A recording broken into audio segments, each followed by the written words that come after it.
Ferries Long Harbor Terminal. Nasa South Lake Island pa rin tayo. Tatawid kami for the next island na pupuntahan namin. That's Victoria Island.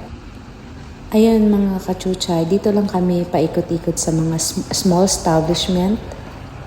Napakasimple lang ng buhay dito. At napakatahimik at malinis. Napakaganda po ng South Lake Island. Pasyalan niyo po ito. Meron siyang restaurant dito at meron din mga souvenir establishment. Dito mo mararamdaman na parang mag-slow yung time mo.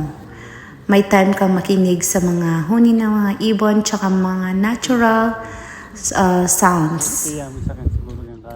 Napaka-relaxing ng lugar. Kaya try nyo pong pumunta dito.